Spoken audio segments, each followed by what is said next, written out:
కోసం గాలింపు చర్యలు ముమ్మరం చేశారు. కర్రెగుట్ట అడవులను 12,000 మంది పోలీసు బలగాలు చుట్టుముట్టాయి. కర్రెగుట్టల చుట్టూ 140 కిలోమీటర్ల పరిధిలో సాయుధ బలగాలను మోహరించాయి భద్రతా బలగాలు.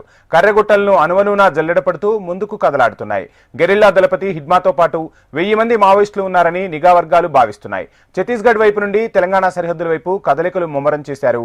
మావోయిస్టు దళాలు పారిపోకుండా కొత్తగూడెం ములుగు వైపు భారీగా కేంద్ర రాష్ట్ర బలగాలను మోహరించారు. మరోవైపు వెంకటాపురం ఏజెన్సీలో హైటెన్షన్ నెలకొంది.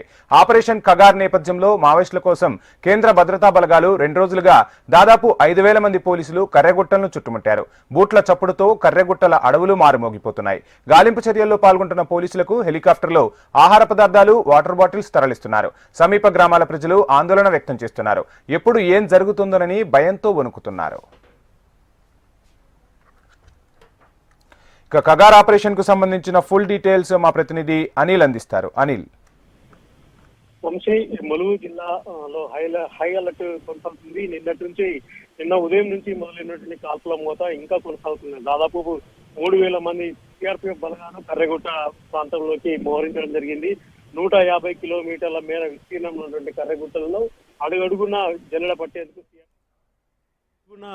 పట్టేందుకు సిఆర్పిఎఫ్ బలగాలు అయితే ఆ గుట్ట మీదకి చేరుకునే ప్రయత్నం చేస్తున్నారు. మరోపక్క మావోయిస్టులకు కంచుకోటగా ఉన్నటువంటి కర్రెగుట్టల ప్రాంతంలోకి ఎక్కాలంటే ముఖ్యంగా అడుగడుగున ల్యాండ్ మైన్స్ అయితే పెట్టడం జరిగింది. నిన్నటి నుంచి ఇప్పటి వరకు భారీ ఎత్తున విస్ఫోటనలు అయితే శబ్దాలు అయితే కిందికి వినబడడం జరుగుతుంది.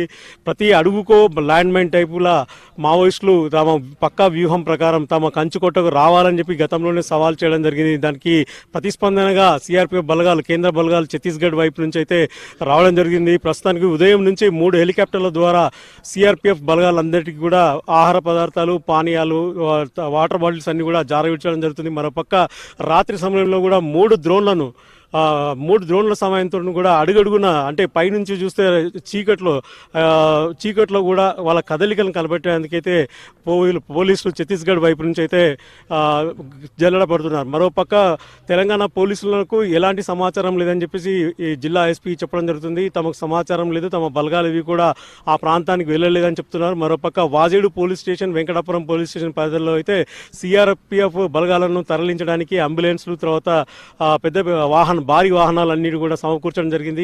ఉదయం నుంచి సిఆర్పిఎఫ్ బలగాలు అయితే 2 విడతలుగా కర్రెగుట్టల పైకి వెళ్ళడం జరిగింది. నిన్న వెళ్ళిన పార్టీ ఇప్పటివరకు అయితే కిందికి రాలేదు. మిగతా పార్టీస్ కూడా వాళ్ళకి అనుబంధంగా పోవడం జరుగుతుంది. ఇప్పటివరకు ఆపరేషన్ కగార్లో భాగంగా ఈ రోజు అంటే ఈ సంఘటనతో చివరి దశలో క్లైమాక్స్కు రావడం జరుగుతుందని చెప్పేసి పోలీస్ బలగాలు అయితే భావిస్తున్నాయి.